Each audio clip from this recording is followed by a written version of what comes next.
Kung meron kang 15,000 pesos, pwede ka nang makapag-build ng isang budget-conscious PC. Pero paano kung sabihin ko sa iyo na ang presyo ng cooler na to ay more or less 20,000 pesos. CPU cooler pa lang yan ha, hindi CPU, hindi GPU, at hindi rin buong system unit. Pyesa pa lang to na magpapalamig ng CPU mo. And actually, pwede rin naman yan libre lang tulad ng stock cooler na to na free ng AMD at meron din yan yung Intel. Pero yun na nga, ang presyo ng cooler na to ay presyo na rin ng PC build ng iba. Ito ang pinadala sa atin ng mga tropa natin dyan sa Asus, ang ROG Ryujin 3 360 ARGB Extreme. Kakalabas lang nito nung last quarter ng 2024. And ito yung pinaka-latest sa series ng mga Ryujin models nila. Siguro nagtatanong kayo, bakit naman ganun yung presyo niyan? Ang mahal naman at ang unfair. Ito kasi yung pinaka-iPhone Pro Max ng mga CPU coolers sa PC building. Kaya samahan niyo ako at alamin kung ano ba ang meron sa CPU cooler na to. Worth it ba talaga siya o mga pang-forma lang? At sino ba talaga ang mga bumibili nito? Unbox na natin yan!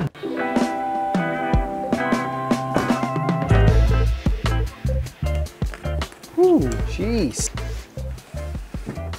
Kanyang wireless talaga siya contact pins. Mabigat siya. Wow. Premium talaga, tingnan mo meron talaga siyang logo dito. And here yung ating mismong AIO.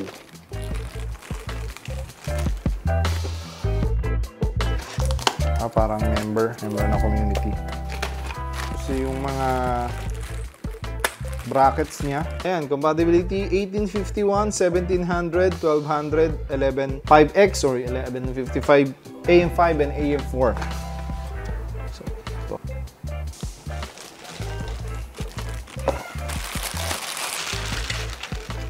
Oops. Meron na rin siyang thermal paste para hindi ka na magkalat. Alala ko, ang hirap tanggalin ito Remove hex protection caps before startup. Kasi syempre, ayaw namin madamage yung mismong radiator. Dali lang pala. Yun Naalala ko nung kasama ko, ang hirap, ang tigas ng ganito niya. Pero ngayon, dali lang.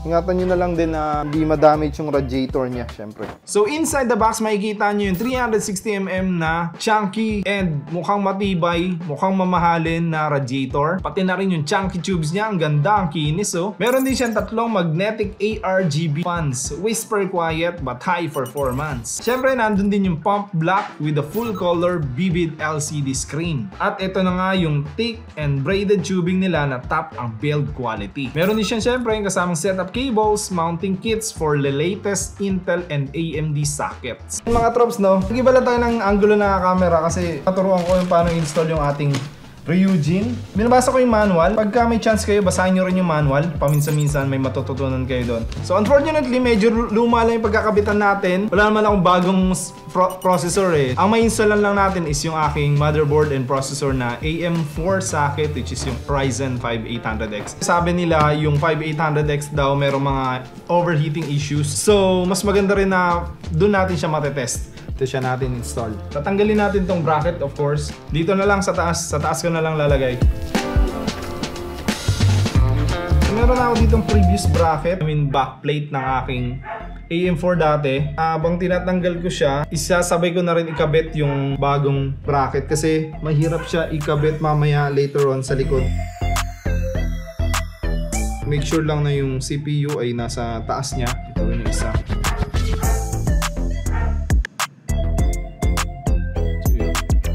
Sabihin pa ganito siya.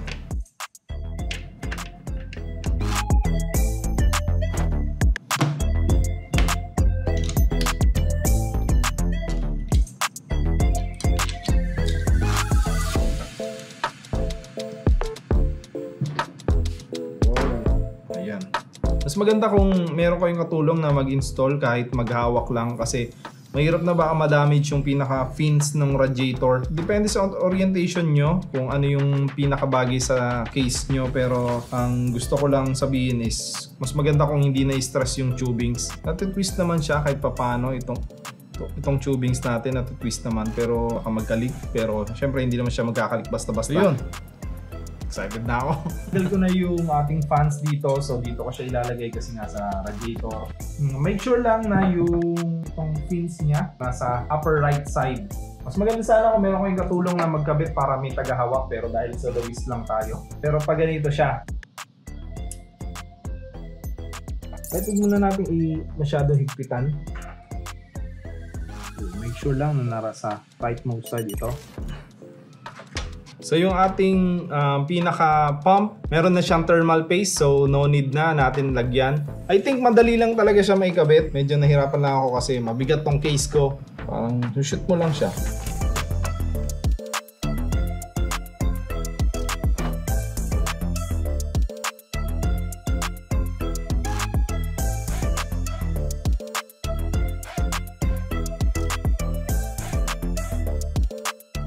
Of course, once na na-install mo na yung hardware, dito naman tayo sa software. Kung Asus din ang motherboard mo, sakto, you can perfectly sync with the software na tinatawag nilang Aura Sync. Pero kung ibang brand naman yung motherboard mo, tulad ko, you can easily download their Armoury Crate, na literal na easy setup dashboard of control. Meron siyang real-time CPU temperature monitoring, precision fan curve tuning including the embedded BRM ng fans, merong silent mode, meron ding turbo mode, at meron pang ibang pagpipilian. At dahil sobrang smart nito, dahil ito nga yung latest, kaya niya mag-adapt dun sa workload na ginagamit mo. Pero pwede mo na rin naman siyang adjust manually kung ano yung gusto mo at bagay sa setup mo. Pwede rin niyang ma-boost yung kanyang fans even before mag-spike yung kanyang temperature. And all with minimal noise. Yes, tahimik yung kanyang fans even under workload. Napatunayan ko na to dahil dito ako nagtatrabaho. Now here's where the things get personal. Andito kasi yung kanyang 3.5-inch LCD screen na pangmalakasan. Pwede kang mag-display ng real-time system stats tulad ng temperature, voltages, tsaka mga workloads. And pwede mo rin i-upload yung custom images mo, pati na rin yung mga videos. Meron na rin siyang direct link dito sa GP na pwedeng pagkuhanan ng mga GIFs. Ang astig, diba? Parang meron kang mini billboard sa loob ng PC mo. And ang maganda dito, high-res talaga siya kahit tignan mo ng malapitan, and yun ang pinakamaganda talaga sa kanya. So first impression ko talaga sa kanya, napaka-solid ng build. Kumbaga, state of the art talaga yung pagkaka-build sa kanya. Mapapansin nyo, may mga logo ng ROG, logo nga niya doon sa mga fans na mapapaisip ka na, oh, may ganito pa pala talaga to, at mapapasabi ka na lang na sulit talaga yung binayaran nyo. Kumbaga, pang pogi tsaka pang artistahin talaga tong build na to. Kita nyo naman si Rayber Crusoe, ganyan yung build niya, tsaka yung isa pang si BA Villar. Teka, sino si BA Villar? Siya yung una nating na-installan ng ROG Ryujin 3. Nung ginawa talaga namin yun, ang sulit talaga. Happy talaga yung friend ko na yun. Ganda. Pero teka, alamin muna natin kung ano talaga yung pinakamagugustuhan mo once na na-include mo to sa iyong future build. Number 1, meron siyang tinatawag na magnetic daisy chain fans. Spaghetti wires no more dahil pwede mo na lang talagang ikabit using just the magnetic functions of it na satisfying pakinggan.